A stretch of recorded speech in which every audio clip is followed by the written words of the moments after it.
One evening when I was in my junior year of high school, my mom and dad went out, leaving me home alone. I had a lot of homework to do, so I spent the whole evening sitting at a desk in my bedroom. My parents left the house around 6 p.m. When I was doing my homework, I put on my headphones and I listened to loud music. There was a big storm that night, and my desk was facing the window, so I could see the rain and the lightning outside. My parents got back around 11 p.m. When I saw their car drive up, I took off the headphones. As soon as my mom opened the front door and came inside, I heard her shout out my name. "What on earth happened in here?" she demanded in an angry voice. Confused, I ran downstairs. My mom was standing in the hallway with a furious look on her face. She pointed at the floor and yelled, "Was this you?" I looked down and I saw that the carpet was covered in muddy footprints. "I have no idea how those got there," I said. "I spent the whole night at my desk doing my homework." I watched as the look on her face changed from anger to confusion and then to fear. We both realized at the same time that someone else must have been in the house. We followed the trail of footprints, trying to make sense of the whole situation.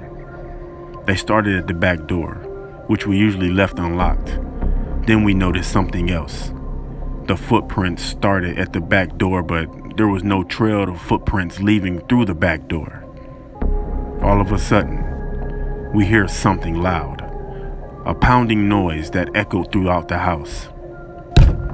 Then the sound of the front door being wrenched open and slammed shut again. We all ran into the garage and locked the door behind us. My mom took out her cell phone and called the police. She told them to come quickly as she shouted that someone's in our house. After what seemed like hours, a patrol car arrived with 2 police officers, a male and a female. One officer stayed with us in the garage, while his partner went through the house, searching room by room. When she came back, the female officer told us that there was no one in the house, and it was safe to go back in. As we were all breathing a high sigh of relief, she asked, "Whose bedroom is upstairs on the left?" My parents looked at me. "It's mine," I told the officer. She asked us to follow her. As we walked through the house, we could see the trail of muddy footprints leading from the back door through the living room, through the hallway, up the stairs, into my parents' bedroom, then towards my room. They stopped at my doorway. The female officer pointed at my door, which had been open the whole night. Scrawled on it in black marker was the following: 8:47, I see you. 8:53, you forgot to lock the back door. 8:59, you seem focused. 9:24, turn around. 9:47, look at me. 10:15, look at me. 10:37, look at me. 10:49, look at me. For more than 2 hours, someone had been standing in my doorway, watching me. To this day, I still shudder to think what would have happened if I had just turned around.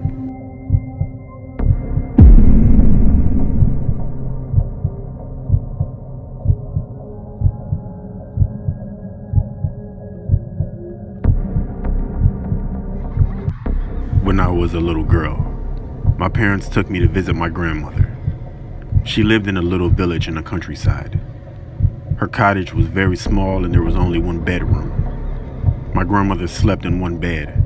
My parents slept in the other, and I had to sleep on some cushions on the floor. We stayed there for a few weeks and I was troubled by terrible nightmares. Every night, I would wake up screaming. My parents tried to calm me down and asked me what was wrong. All I could tell them was that there was a man coming to get me. I can still remember the cause of my terror. Every night, I saw a shadowy figure emerge from behind the curtains in the corner of the room. He was a pitch black man All I could make out was his silhouette. He was tall and he was hairy. I would watch in horror as he came crawling towards me with a sickening slowness. He came up to me and he whispered something in my ear. And just as I was about to scream, he would place a finger against his lips and whisper, "Shush, shush, shush." He tortured me every night to the point where I dreaded going to sleep. As time went on, he began to appear not only at night, but also during the day. One evening, we were all watching TV in the living room, and at some point, I happened to glance to my left. The curtain slowly drew back and I saw the man standing there, staring silently at me. He raised his hand, put his finger to his lips and whispered, "Shush, shush, shush." I let out a horrified scream and immediately told my mother what I had seen. She got up and went over to the curtains, pulling them back and forth, showing me that there was nothing there. But of course, by then, he had already disappeared. When the holiday was over, we went back to our apartment in the city and the nightmare stopped. After that, my grandmother would always come visit us. So we never went to her cottage on a vacation again. As time went on, I stopped thinking about the man and eventually forgot about him altogether. One summer, when I was 13 years old and my little brother was 5 years old, we went to stay with my grandmother again.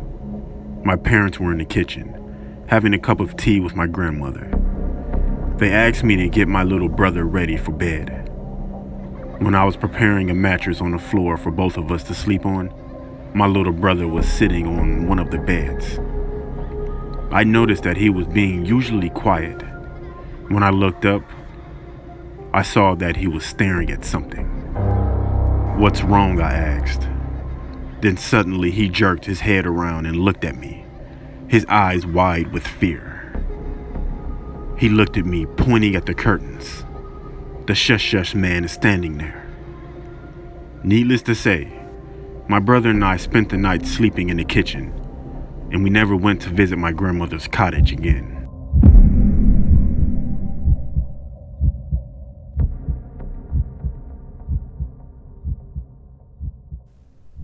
A month ago, my girlfriend and I got engaged. We moved into a new apartment and began living together. It was the first time either of us had shared an apartment, so it was a new experience for the both of us. We were deeply in love. I knew she was the one I wanted to spend the rest of my life with, and I thought she felt the same about me. Everything went well until 2 weeks ago, when I noticed that my girlfriend was acting very strange. She had become so attached to me that it felt like she couldn't stand being away from me for more than a moment. One evening, she said to me, "Darling, when you're not at home, I still feel you're near me." I didn't attach much importance to these words. I thought she was just being affectionate. However, a few days later, she told me something else. "Whenever you're at work," she said, "I often hear your voice, as if you were calling my name." This began to happen more and more as the days went by, and I started to get a little worried about her.